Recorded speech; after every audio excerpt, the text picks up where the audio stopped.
welcome back to another video where obviously I've tried to come out in another car that has gauged my interest massively and I think epitomises exactly what we really enjoy here at DT.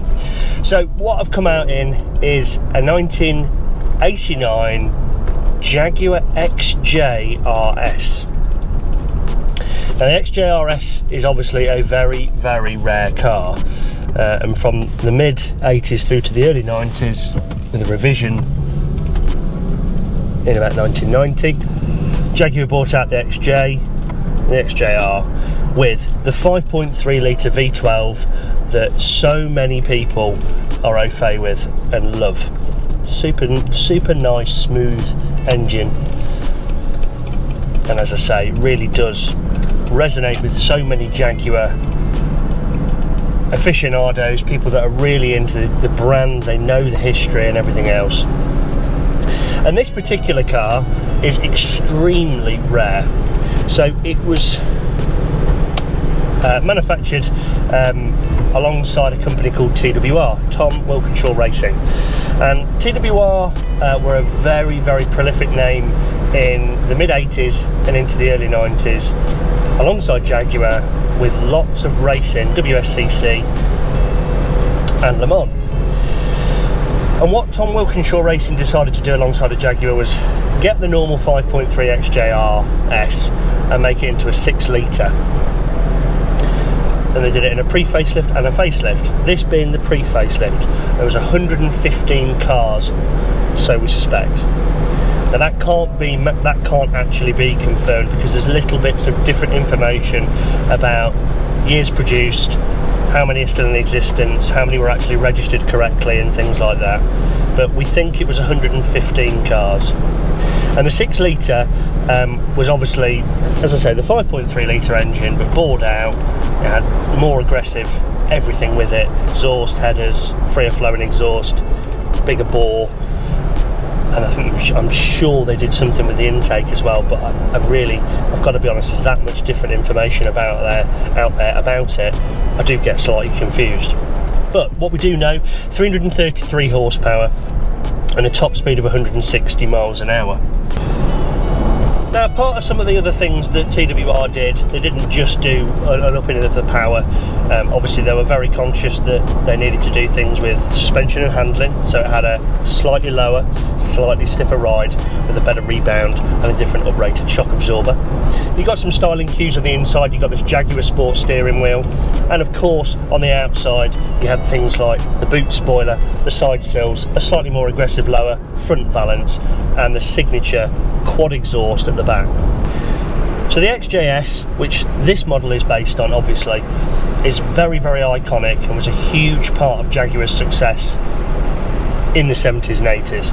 The model came out in 1976, and then the model that I'm in now came out in the late 80s.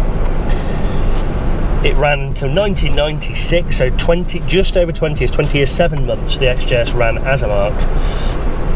And this particular one, as I say, is an 89. So right in the middle.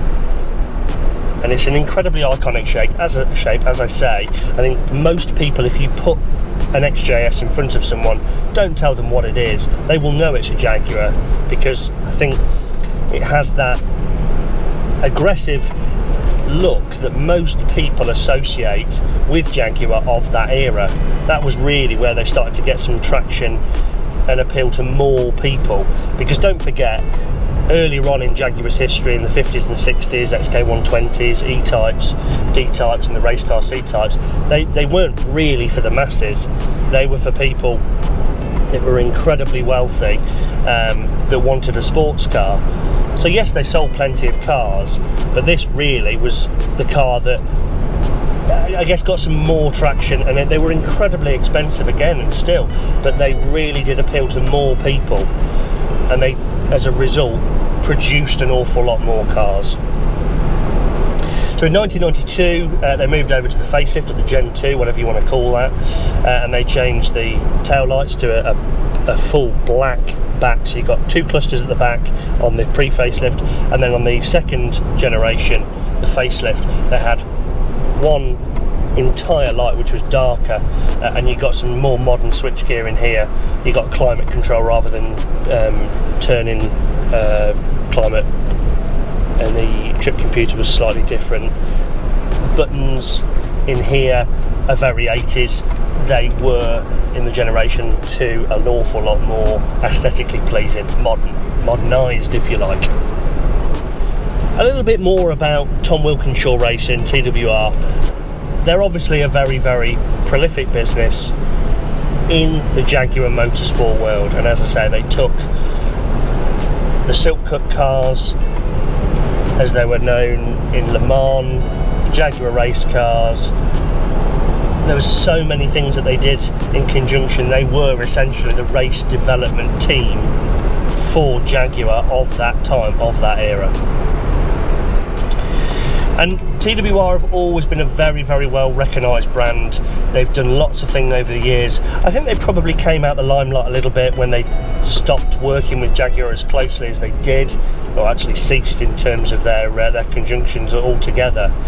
But the thing that's made this car massively on more people's radars and pricked up our ears again, and one of the biggest reasons why we bought it, was Tom Wilkinshaw Racing have rebought out, or reborn, the XJS or XJR-S in the form of what they've now called the Super Cat, which, facts and figures wise, are utterly outstanding.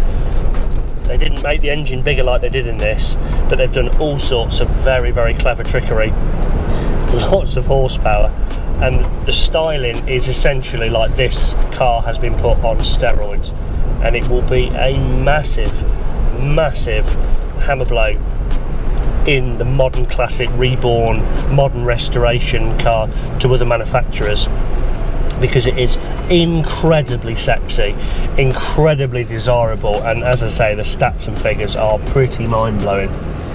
But this is the car that gave that car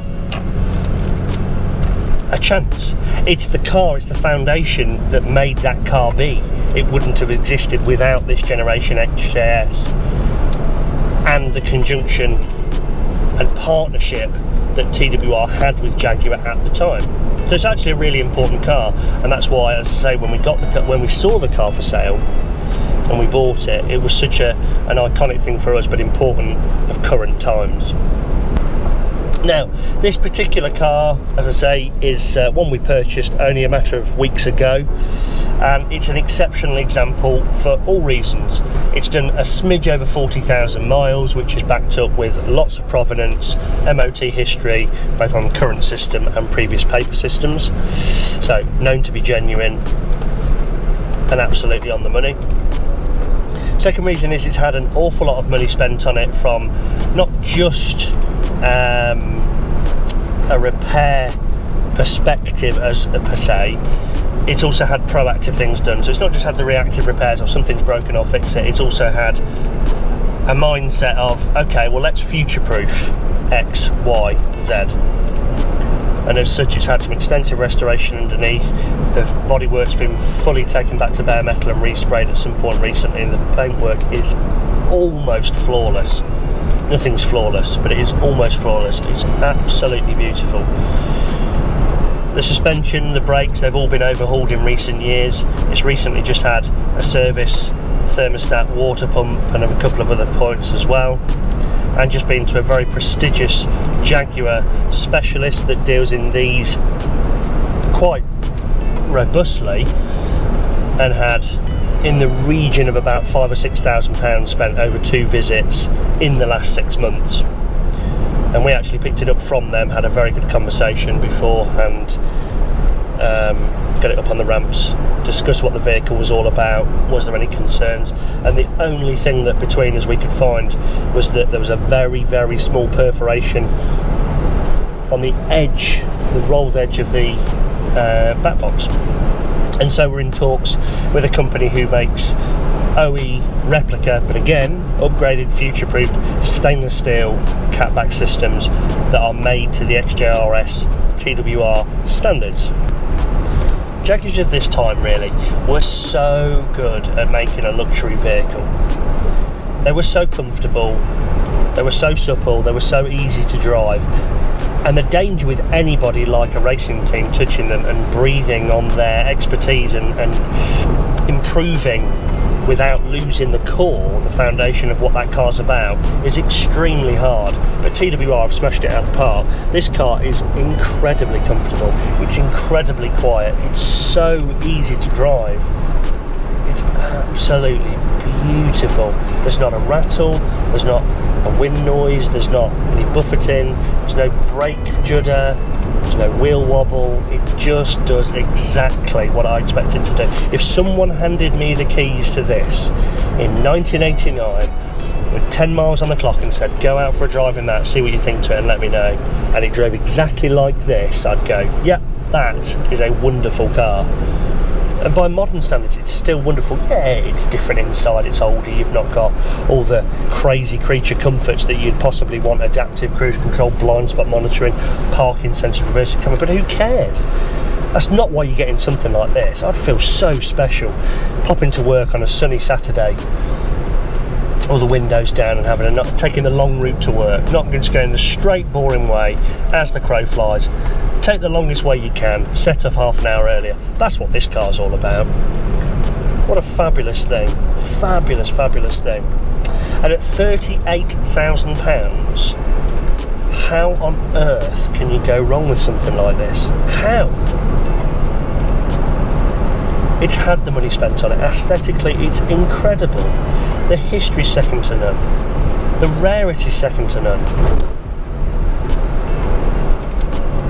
There's a damn sight worse place you can put it into, let me tell you now. Yeah, if you walked into well, you wouldn't walk into a Jaguar dealer at the moment with everything going on.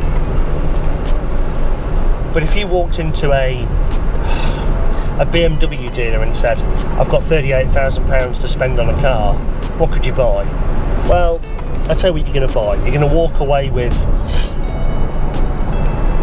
a 320D with a pretty poor spec, possibly a pre-registered car. It's not going to be new. And what's that going to be worth in a year's time, or 2 years' time, or 3 years' time, or 5 years' time? Well, you're going to get 10p for the pound that you've spent back. Whereas this,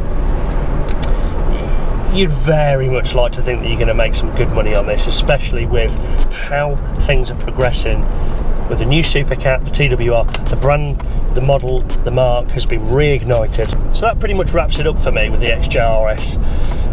But there is one thing I wanted to sign off with, really, because I'm always really conscious with these YouTube videos that whilst I hope that my passion and knowledge, there's always gaps in my knowledge, I must admit, but I'd very much like to think that people are aware that the knowledge and the passion that I have is genuine.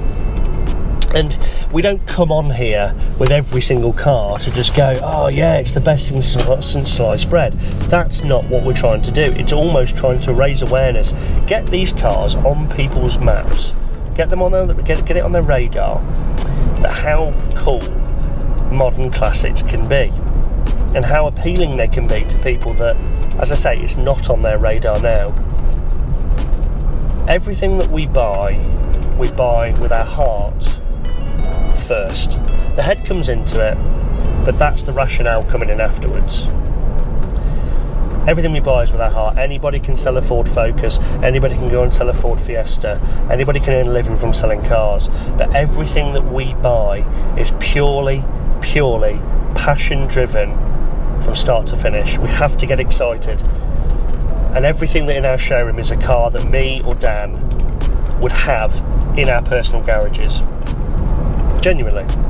And that's important to get that passion across. So it's not that we're just coming out every single time and just going, this is amazing, this is amazing. We absolutely love what we do, what we're buying and what we're selling, and it's genuine. So thank you very much for watching. I hope that this has given a enlightened view of modern classic Jaguars, a little bit of history about TWR and how this car came to be.